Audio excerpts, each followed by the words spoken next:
मशाला ते जातात त्यात चूक काय? नाही, म्हशाला जावं ना, व्यापार आहे. परंतु जसा तो म्हशाला जाऊन बैलांचा व्यापार करतो, तसा तो व्यापार इकडे राजकारणामध्ये त्याने करू नये, ही आमची प्रामाणिक इच्छा आहे.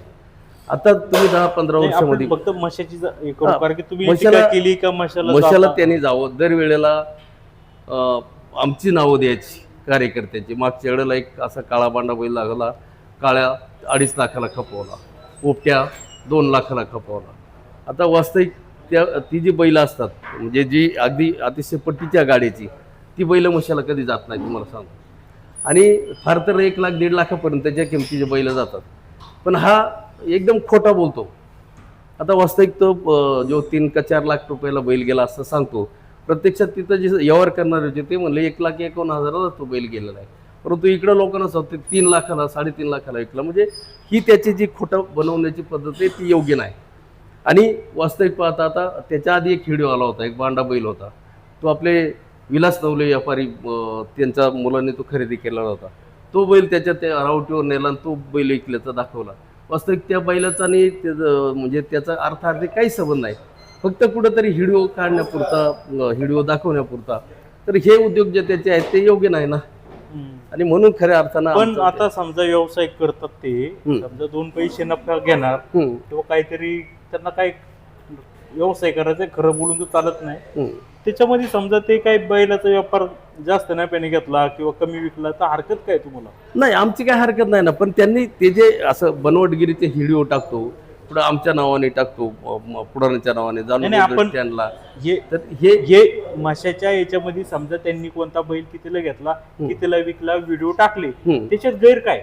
नाही, गैर म्हणजे असं की मग आमच्यात बदनाम करण्यासाठी कशाला, किंवा काळ्या ऐकला, पोपट्या ऐकला, म्हणजे जाणून बुजून तो आम्हाला बदनाम करतोय ना याच्यामध्ये.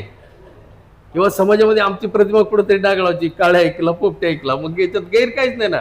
तुला बाबा लाखो रुपये नफा, आम्हाला काय त्याचं, कारण तू काहीच आम्हाला देणार नाही का, आम्हाला तुझं कोणची प्यायची अपेक्षा नाही. त्यामुळे त्यांनी किती नाही ऐकावं. अहो, पण काळ्या बैला आपण जे आहे, समजा ही बैलांची नाव आहेत आपल्या आदिवासी भागामध्ये, आपण बैलांची नावं ठेवतो, काळ्या समजा किंवा वेगवेगळी नावं असतील, ती तुम्हालाच बोलते असं का वाटतं तुम्हाला? नाही, तो स्पष्ट कार्यकर्त्यांना सांगतो ना. आता या वेळेला काळ्या ऐकला, आता पुढच्या वेळेला पोपट्या ऐकून टाकतो. तो त्याच्या कार्यकर्त्यांमध्ये बोलतोय ना स्पष्टपणे. आम्ही त्यांच्या कार्यकर्त्यांना आम्ही ऐकलं. तो काळा पांढरा बैल विकला, तो मुद्दाम तुमचं नाव काळू आहे म्हणून काळा पांढरा नाव टाकला. बरोबर आहे ना. अशाच पद्धतीनं तो हे करतो ना. आता मध्यंतरी तुम्हाला माहित नसेल की ज्या वेळेला सोसायटी निवडणूक झाली, निमगिरी विविध कार्यकारी सोसायटी, त्या नाही आता ठीक आहे. आता तुमचं म्हणणं आहे का तो जाणीवपूर्वक बैलांची नावं यांनी त्यांच्या नावाने बैलांचीच नाही, सॉरी बैलांची नावं, फक्त बैलांची नावं आम्हाला देत असं नाही. मग त्याच्यामध्ये तो काय करतो, वेगवेगळ्या प्राण्यांची नावं. म्हणजे तेच तुम्हाला सांगतोय की सोसायटी निवडणूक झाल्यानंतर त्यांचा पॅनल विजय झाला. त्यांचा सत्कार समारंभ होता खांडीच्या वाडला निमगिरीच्या तिथे. तर तिथं काय म्हणला, एक या भागातलं डोकार आहे, एक त्या भागामध्ये डोकार आहे म्हणला. त्या डोकराला एकाचा पोट मोठा आहे आणि एकाला चालता येत नाही म्हणला त्याच्यामध्ये. तर तो त्याचा उद्देश बोलण्याचा म्हणजे माझं नाव घेतलं नाही, परंतु डोकार या नावाने मला शोधलो. आणि तिकडं दत्ता गवार यांना तिकडल्या भागातला एक डोकार आहे म्हणला.